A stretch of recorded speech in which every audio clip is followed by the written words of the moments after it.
What is up, guys? In this video today, it's going to be a pretty interesting video. This is going to be the absolute fastest way to get to under 12% body fat. You can genuinely be losing half a pound of body fat per day, keep all your muscle.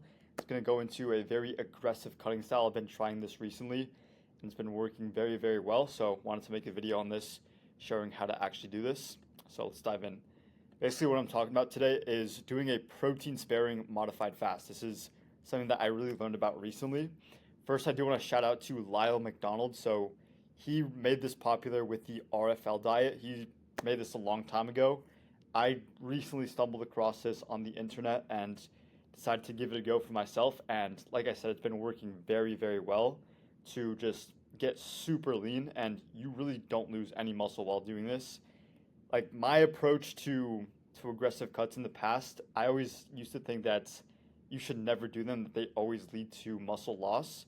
But me experimenting with this now, like really following these guidelines, which I'll give you today, it's been such a good approach. And this is kind of like a new way of thinking of me with cutting moving forward is going to be like taking this approach a lot more seriously. So basically what we're doing with this, what a protein sparing modified fast is you're just eating enough protein to not break down muscle, and that's pretty much it. So it's a very extreme approach. Like this is not for everyone. Like it's not very sustainable for most people. If you have the discipline, if you really want to get as lean as you can, as fast as you can, then you should be taking this approach. Like it is going to be a good thing for you to try at least, see how you go on it, and I'll show you guys how to do this.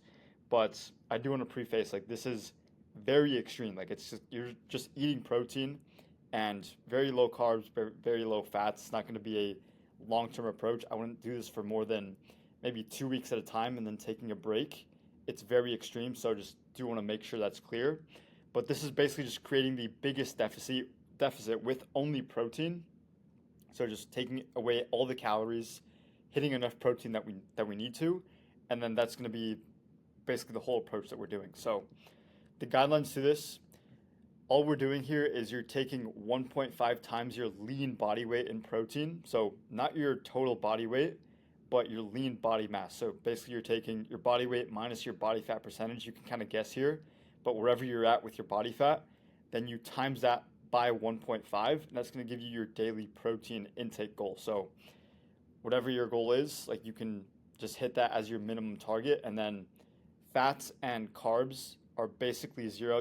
You are getting some fats and carbs from foods that you're eating, like chicken, shrimp. Like I'll get into the foods that I eat, but they're gonna have trace amounts of fats and carbs, which is fine. You can still add some other things as well, but this is gonna be the most strict approach to do this. And then with lifting, very intense but very low volume as well, because obviously our calories are going to be very low, so we can't really recover as much as we can with higher calories, but we still want to send that muscle growth signal to keep the muscle that we have, but we're not doing too much where we can't recover from that. So we're just sending the signal, very intense to failure, and then you're just moving on, very quick workouts here. So my additions to this, so I've looked into back like I mentioned to Lyle McDonald what he said. I do take his approach, but my additions, some things that I've changed for myself, which I think could be a little bit better. So first you want to get into ketosis. So I would do like 4 to 5 days of just low carb. You can keep the fats there and then the protein as well. You want to get into keto first to basically lower the gluconeogenesis demand.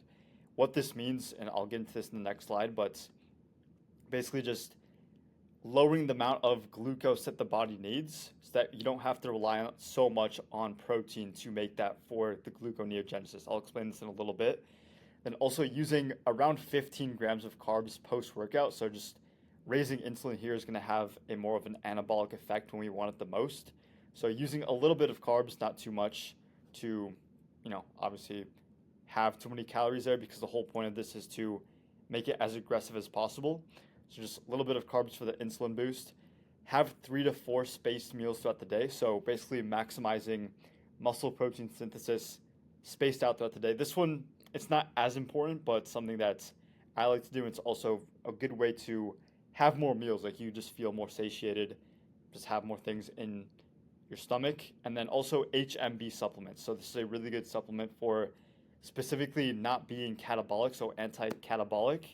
I would take this pre or post workout. I do it like half pre and then half post workout, and it's gonna be the best way to approach that as well. So what glucose neogenesis is, what I was explaining earlier, your body still needs to use glucose, so for just daily functions, and you can make this through protein. So what your body does, if it doesn't have any glucose coming in through the carbs that you're eating, it's going to make its own glucose by converting protein, and then there's some other things that it converts as well to provide for the glucose demand that you have. So that's why we want to get into ketosis first, because we want to reduce how much glucose our body needs at a baseline level, because we can provide that with ketones if we're adapted to it. So then when we start the very low calories, we're just going to have lower gluconeogenic demand. We don't have to convert as much protein to glucose. It's going to be the biggest effect of why you would break down muscle in this state. So if you can make sure that's in place first, then you're just going to basically make it safer for you to not break down muscle. And you can use the high dietary protein to provide for the protein to create glucose. That's kind of the whole point of having a lot of protein in the first place, is to provide for this. But in the meantime, like, you can also bring this demand down as well. So that's the whole point of going into keto first. Then lifting and cardio. So my personal approach to this is I do 3 days on. My current split right now is chest, back, and forearms, which I hit today. Then I'll do a arms and shoulders day, and then legs and abs. I'll do 3 days on and then take 1 rest day. For my workouts, I'm just doing 1 to 2 sets to failure, like really, really intense 1 to 2 sets, like really not too much. But again, you do want to keep this pretty low volume, so like you're not overtraining on the amount of calories that we're doing. And then for cardio, I'm not doing any sort of zone 2. I'm just doing steps. So for this, like, I usually would recommend zone 2 cardio. Like, I think that is very beneficial. But for this specifically, like, obviously our calories are very low. So just get steps in. It's very low intensity. We don't really want to, add too many variables to this. So just get steps in. I'm doing around over 10K. Like, sometimes we'll get 15K steps in per day. And that's just going to make the deficit a lot more aggressive and just make the fat loss results a lot faster. So the whole point of this is really to get the fastest results. Like, that's the whole reason you would want to do this. Sleep, like, you really want to prioritize sleep, because the recovery is one of the most important things for this. Like, if you don't already prioritize your sleep, then definitely make sure you're doing this if you're going to take this approach. We need to recover as much as we can. And then this is how I eat throughout the day. So this is what I've been doing recently as I've been trying this diet approach. So like I said, 3 to 4 meals spaced around 3 hours apart for the leucine threshold. High micronutrient dense foods. So I've been doing a lot of shrimp. Like, these are just some meal examples I've been doing. So bell peppers are good. Egg whites, chicken, lean beef, tuna, whey, and then the bell peppers again. You can kind of use these foods and make combinations of these. You can add 0-calorie hot sauce like Frank's sauce, Cholula, Tabasco. All those are good. And then seasoning like as you want. And then for the carbs, you could do a little bit of potato in that post-workout meal, or you could do a little bit of milk with whey, and that's going to really have a good insulin spike as well. Could add some honey too. Like, it just depends on what you want, but just a very small insulin spike post-workout.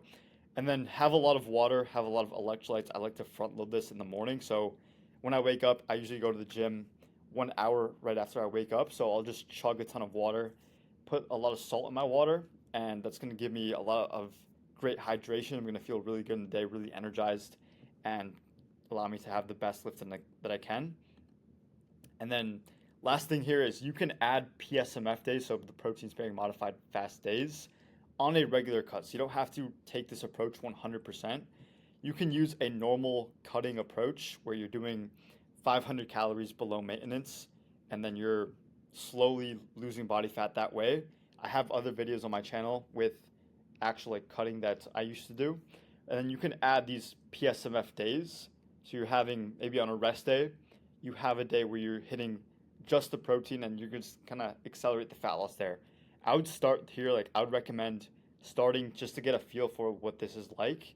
And then if this is something like you do want to do like more aggressively, I would recommend it, because the results are like they are real. Like you don't lose muscle and you lose a lot of body fat on this. And for example, like let's say your maintenance is 2,600 calories. On a regular cutting day, you would do 2,100 calories to create that 500 calorie deficit. Then on a rest day, you would do around 1,000 calories. So it is very extreme on these days. If you want to take this full approach, I definitely recommend it. I would just definitely try it out first. Like I would definitely get a feel for it and then go full on if you want to. But we're basically creating a 1,600 calorie deficit if this is the numbers that we're hitting. So it'd be like 3 times a normal cutting calories. So you can just see by the numbers how effective this really is. Basically, getting your cut done 3 times faster than it normally would take. And again, like this is pretty extreme. Like you do want to feel it out first and don't do this long term. If you have a lot of fat to lose, then you can take this approach. I would just take diet breaks over time and just really see how it feels for you. So that's really it for today. I wanted to give you guys the step-by-step approach I take to this. If you guys want to work with me, I'll leave the link in the description below. And that's really it. I'll see you guys in the next one.